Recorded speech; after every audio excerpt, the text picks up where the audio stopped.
Now, real people, real opinions. Nighttime Talk. Ireland's classic hits radio. Welcome back to Nighttime Talk. Here with you till midnight. Get in touch with the programme on 087 188 0008. Now, it is time for our interview slot, and I'm very excited about this one, and you will be too. So listen in. We're now welcoming Nighttime Talk, one of our most provocative guests yet. At just 23, this former university student from Derbyshire has become one of OnlyFans' top creators, making waves online with a story that's nothing short of jaw-dropping. Lily Phillips will be chatting in depth about her journey, her success on the platform, and the controversial choices that have sparked intense reactions worldwide. It's blowing up on social media. She dropped out of her business studies course after one semester, lured by the opportunity she saw on OnlyFans.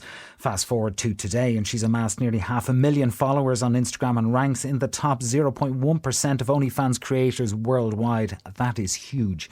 But it's her latest endeavour that has truly taken the internet by storm. In a controversial, record-breaking stunt, Lily recently went public with her experience of being intimate with 101 men in just 14 hours. And she's not stopping there. Lily has set herself an even more ambitious goal. And to find out more, I'm now joined by Lily live on the line. You're very welcome to the show, Lily. Thanks so much for joining me. Hi, thank you so much for having me. It's great to chat with you. Now, I just want, for the benefit of the discussion we're going to have over the course of the next little while, I want to ask you, first of all, what is this record-breaking stunt? Tell us straight out. Yeah. So, obviously, the world record for the amount of guys a woman has slept with in one day, in 24 hours, is 919 men. And I want to be the first person to be 4 digits. So I want to hit 1,000 guys in just 24 hours. Kind of crazy, I know. Well, what inspired you to set the goal of doing this? Well, first of all, I wanted to do the 101 guys because it was kind of like training for the 1,000. Like it was like doing a half marathon before the marathon. It was more just like to create some unique content for my subscribers and just do something that not many OnlyFans girls have done before. And I did that and I just absolutely loved it and was like, I just wanted to do that first to make sure I was all stable and like was actually going to enjoy the 1,000. And then after that I was like 100% I want to go for the 1,000 because it's just such a big achievement. I mean, it hasn't been broken in 20 years. Obviously, it's being picked up loads by like news outlets, and obviously it's a world record, so all around the world. I guess it'll get people talking. And one, it's fun, and two, obviously it'll just do so well for my OnlyFans in terms of just like publicity. Well, I've got a few questions, Lily. First of all, who holds the record? Tell us a little bit about that. Her name's Lisa Spark. This was 20 years ago, so 2004. I believe she did it in like Germany. I don't quote me on that. And she actually did it with like 2-3 other girls competing right next to her. It was like I believe it was like a sex convention. And so maybe it was a little bit easier for her to like have all the guys in one place. But yeah, I mean, I don't believe anyone else has attempted to do it in 20 years, so I thought it would be kind of groundbreaking if I did it, I guess. Yeah, and you mentioned your, OnlyFans, obviously. So the goal of the 101 that was done already, was that filmed to be put out on OnlyFans, or how does that work? Tell us about that. Yeah, so most of the guys went one-on-one. We tried to get quite a few groups, but I mean, I'm sure you know, like, a lot of guys won't want to be in a gangbang, with 5 other guys. But we prioritised the groups, got them in early to get the numbers up a little bit. And then from once I finished all the groups, I kind of went there one-on-one with every guy, gave them... I mean, at the start I was giving them about 5 minutes, and then in the end I was like, right, it's down to 2 minutes because we're taking too long here. And I went from, I think it was 9 a.m. that I started and finished around 11 p.m. at night. And yeah, so very long day, but I mean, we got there in the end. And logistically, how, like, is there a timer? Is that a kind of situation that you have a timer, like a bell? Yeah, so no, not quite a bell, but basically my staff would get in the guys. So I post this all on social media, promoted it loads, and said, put in a photo of your ID and a photo of you holding your ID to send this to this phone number here. And then I had a member of staff just go through it all and message them the address and an hour time slot each. Obviously, the guys who were in the groups were in the morning, then one-on-ones were like a little bit later on. And then so they came in through the door when they're at that allocated time slot, and I had some like security guys there just making sure, checking IDs, making sure everything's going to plan, and obviously making sure I'm safe. The girls, I had some staff there just getting them to fill out all the ID forms and everything, and then they just sent the guys in one by one. I put a little timer on my phone, so that's when I knew when their time was up, kind of thing, and just kind of welcomed them in very swiftly. Was like, right, take your trousers off, get undressed, get on the bed, hold this, film this. Got to work, filmed it, and then when the time went off, I very politely had to be like, right, sorry, that's your time over. I've got so many more of the guys to get on with, so kind of shooed them out fairly quickly. And then sent the next guy, and honestly, it was a conveyor belt of cocks at one point. It was just in, out, in, out, in, out. And what do they say to you? Do you talk to them at all, or is there any sort of interaction other than physically intimate? Yeah, I mean, definitely. I had a bit of a script going. Like, you end up saying the same things to every guy. So I'd go, come on in, make yourself at home, take your shoes off. How's your day been? Where have you travelled from? As they're like getting undressed, pulling their trousers out. Oh, put your trousers here. You can hang up your coat here. Amazing. Are you all ready? I hope you're not too nervous, you know.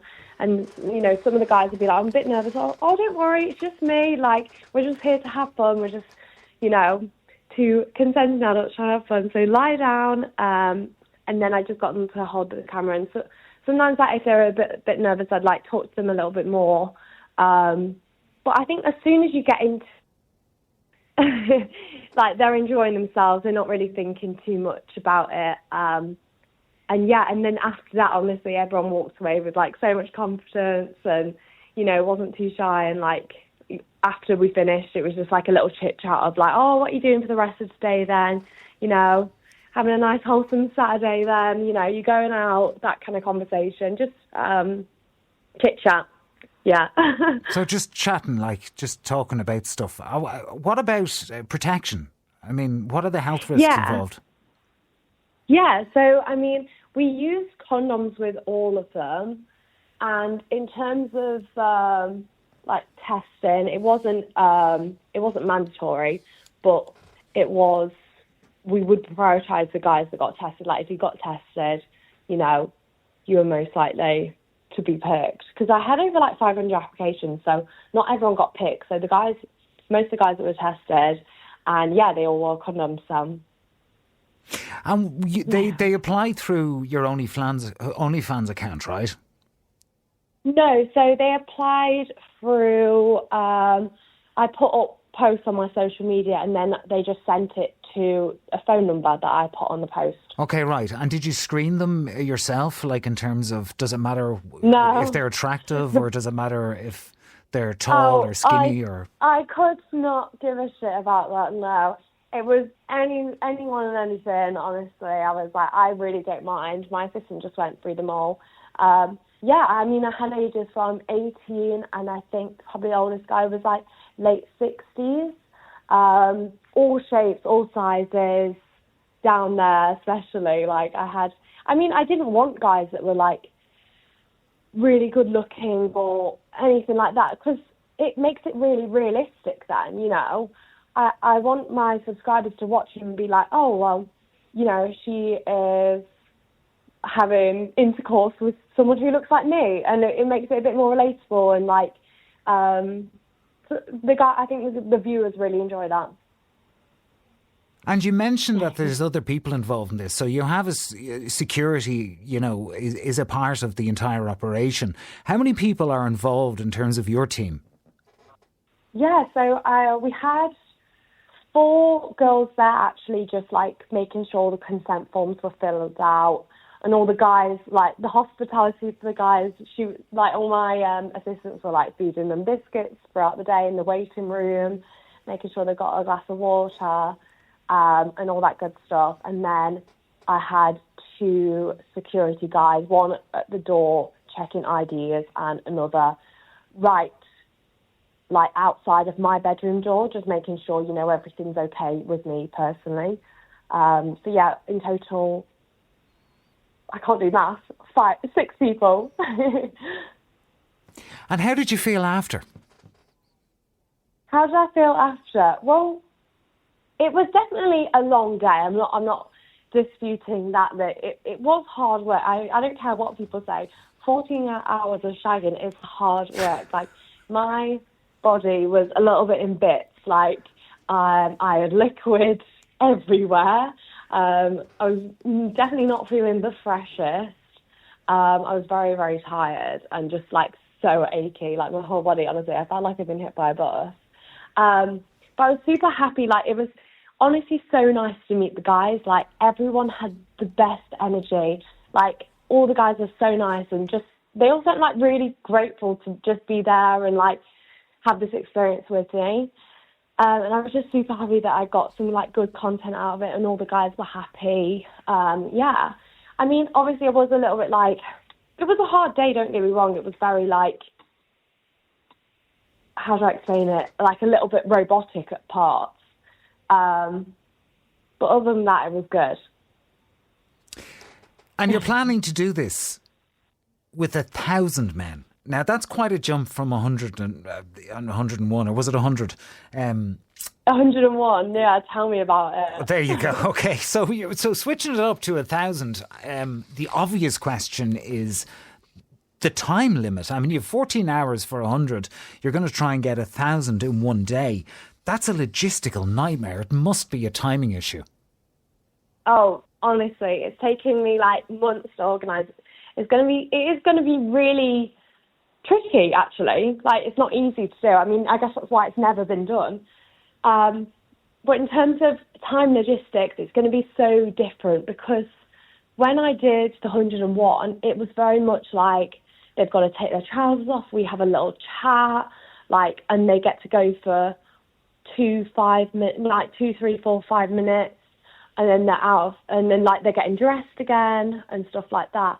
When I do the 1,000, I plan for it to actually be in, out, and I mean that vulgar-wise, as in, out of me, next guy, in, out of me, that kind of thing. And they need to also be hard and ready to go in straight away. I can't be fluffing the guys like I was doing with the 101. It needs to be, very, very time conscious.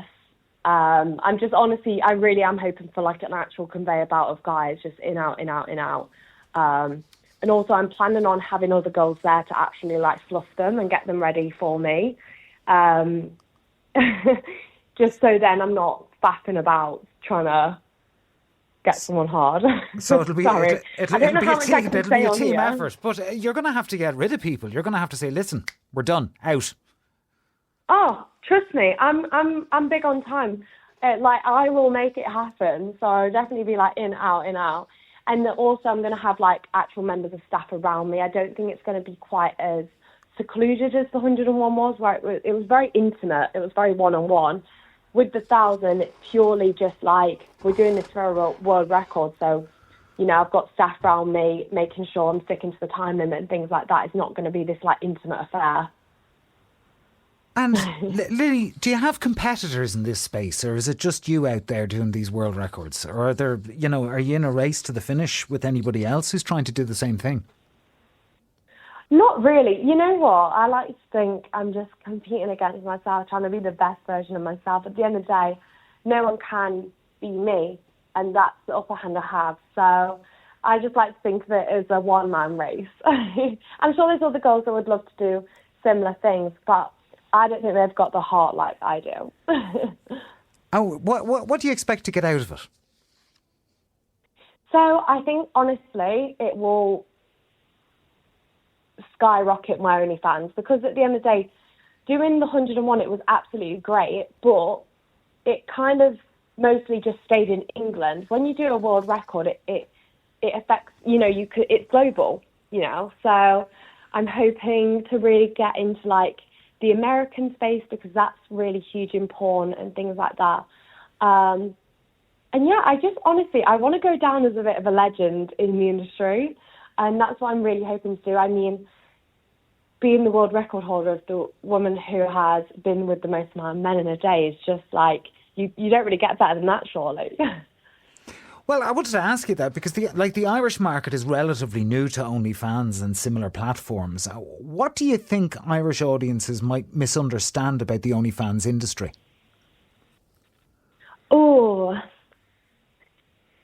I think they think it's like people who are new to it. I know, especially maybe the older generation, think it's the same as how the porn industry used to be, where it's very a male-dominated industry, where you have pimps and managers and things like that. Now with me, all the girls who are in my team, it's an all-female team, and I don't have any managers. I'm the only one who's like pushing myself to do this. I think maybe people might think I'm being exploited and there's someone else behind my back, like kind of a male going, you need to do this, telling me what to do. And what other people, like traps do people get into with OnlyFans? Yeah, I just think maybe they feel as though people do it for money, when, like, I've had so many people being like, you don't need to do this for money, like, but it's not just about money for me. Like, this is what I really enjoy, this is what I'm passionate about, and I think there are a lot of people who are just like, why the hell would you want to do that? But to me, it's just the most exciting thing ever.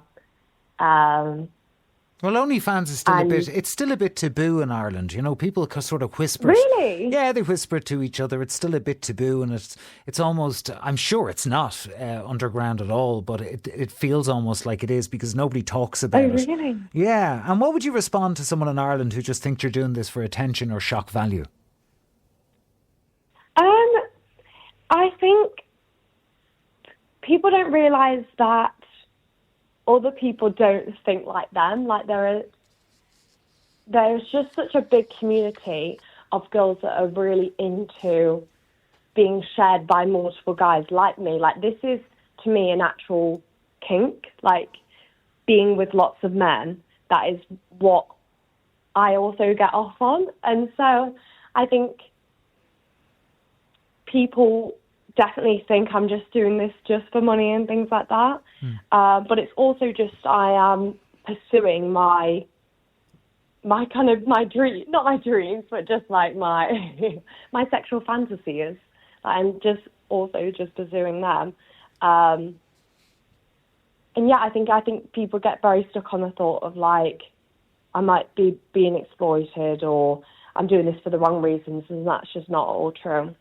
Well, that's what I wanted to ask you, indeed, because, you've obviously, I've checked your social media and I've looked at interviews you've done, and you've talked about this with your family and your friends, and everyone's very supportive, aren't they? Yeah. I have, could not do it without them. I have the most supportive family and supportive friends. Like, you think out of when I told everyone that I was going to do this or do OnlyFans or be in the adult industry that I would have, falling out with friends or parents like really not wanting me to do it, and that's just not at all been the case. And your parents, what do they think? So my parents, it's obviously not their first choice. They're not born I wasn't born and then they were like, she'd do great in porn. Like, we would love to see our daughter be a porn star. And that's definitely not what they thought at all. I think it was a very long conversation with our parents of, like, I am safe. Because my parents are just very protective of me. They're like, we just want you to be safe and we want you to be happy. At the end of the day, they're normal parents. That's all they want from me. Yeah. And so they said, you know, are you safe doing this? And in the environment with security and stuff like that, this is kind of the safest possible way for me to do it, including obviously OnlyFans as well, because it's a very online thing. They understand that it's safe as well. Like, these guys, I'm not meeting up with every single subscriber or anything like that.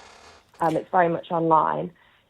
And yeah, and then they can see just how happy this makes me, and how much more independent, and just like, I love my job. Like, I used to work, you know, normal 9-to-5 jobs, and they saw that, like, it made me miserable. I hated it. Like, I worked at Tesco's, I've been a cleaner, I've been a receptionist, and it made me so miserable. Why would I, you know, maybe follow society's rules just to be miserable? Yeah, but I think, that's kind of what my parents think. Yeah, no, that's fair. It's just I was fascinated by that because, I mean, look, what you're doing, I mean, you're a free woman, you can do what you like, and there is plenty of money to be made on OnlyFans, that's for sure. And just curiously, you know, you're a young girl and you have a long future ahead of you, please God, and you meet somebody, you settle down, and you have that conversation that a lot of couples have, you know, how many partners have you had? And they ask you and you're like, maybe 2,500, 600. 1,500. Wow, okay. How do you think that's going to go down in the future? How are you going to square that one with a potential partner? I think being in the adult industry, you realise how many more partners are open. Like, how many more couples go to these sex parties and, you know, they watch their wife have intimate time with 10 other guys and they get off to that and they enjoy that. And, you know, there are a lot of guys that are into, I don't know if you know, like hot wife and like cuckolding where they like their wife being passed around by multiple men. And I think, just being in the adult industry, you meet a lot of these couples where they're very open and they've got an open relationship. And so it kind of gives you, like, hope that there are so many people out there that think like me, in the sense of, like, not all sex is intimate and that you can just have sex for enjoyment and for fun. I wanted to ask you that. I wanted to ask you that. Is there a difference in your mind between the two things? 100%, yeah. I mean, most of the sex I'm having at the minute, I don't find intimate at all. There's such a difference between, like, fucking and, you know, making love. Like, you know, when you're actually in love with someone, the sex is just so different to when I'm doing this content and making these videos. It's black and white, really. And, I mean, I was talking to a friend and he was like, he's open with his girlfriend, and he's like, I will let her do anything as long as she's coming home to me and, you know, she's not sleeping over, she's not going on dates with these guys, and it's kind of just like a one-time thing. He's so happy for her to be with other guys. And so it really doesn't bother me, the aspect of, like, dating when I've had so many sexual partners. I'm sure, obviously, 99% of the population of men will think I'm disgusting and won't ever want to date me, and that's totally fine. But there is that 1% that would. You know, there's 7 billion people in this world. Not everyone thinks exactly the same. Well, that's true. We're all different and we all have different things, and there's no doubt about that. But just say down the road you had a daughter and she came to you and she said, listen, Mom, I like what you did when you were younger. I'm going to do it myself. How would you feel about that? Yeah, I mean, I definitely learned that it's a tough industry. I think not so much even, like, physically, it's tough mentally, I think, because society will always have a preperceived perception of you before you've even said hello or met anyone. And I think that's always tough. But at the end of the day, if she wants to do that, I'd be more than happy with her doing that, as long as she's safe and happy and actually enjoying it and not just doing it for money. I think that's where a lot of girls get mixed up, is they want to do OnlyFans because they want to get a bit of quick cash. And that's just not how it works at all. I think your like heart needs to be in it.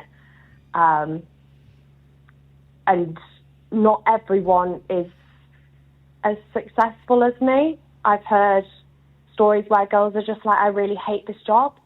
And I've started it, and now I'm struggling to find a normal job, not a normal job, but, quite an average person job after they've done OnlyFans, and it hasn't maybe gone as successful as they hoped. And I think that's where a lot of people, a bit loud here. I think that's where, like, I would very much sit her down and be like, you 100% wants to go into this because you love it and not because, you want some money. Do you have many Irish fans, Lillian? I don't really know. I don't think so, but hello to the Irish people listening. Subscribe.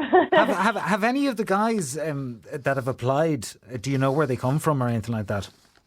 Yeah, I had 3 of them fly over from America, and I had 1 guy from France and 1 guy from Switzerland. Right. So yeah, quite a mixed bunch. I don't think I had any Irish people fly over, but I have had messages before from Irish people like, I will fly over and things like that. Right. Well, there you go. So look, you're aiming to do this 1,000 men in one day, to be intimate with them. That's in February, right? Next year. Yeah, next year. Are you looking forward to it? Yeah, definitely. I'm in training right now. On Sunday, I did a 40-man gangbang. Sorry, I don't know what I can say on the radio. I did a 40-guy video. And that was like training for it, honestly. And I had just an absolute ball. Like, it was so much fun filming it. That it just made me even more excited. And will any of those 40 be a part of the 1,000 in February, or are these a different 40? No, 100%. They can. The 1,000, it's open to anyone, so anyone is welcome. If the guys, they want to come back after the 40 and do the 1,000, they are more than welcome to. On the day when I was doing the 100, I don't think I'd announced the 1,000 yet, but I'm sure there'll be. So you haven't filled all the slots? Pardon? You haven't filled all the slots?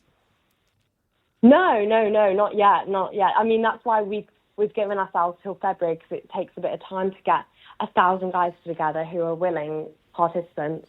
But when I did the 101, there were a few that, I think about 5 of them came and did the 40 on Sunday.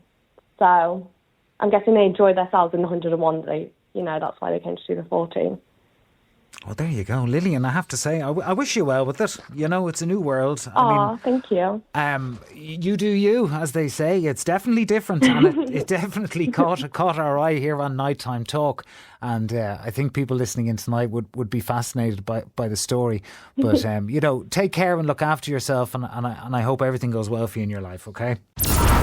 Now, real people, real opinions. Nighttime Talk. Ireland's classic hits radio.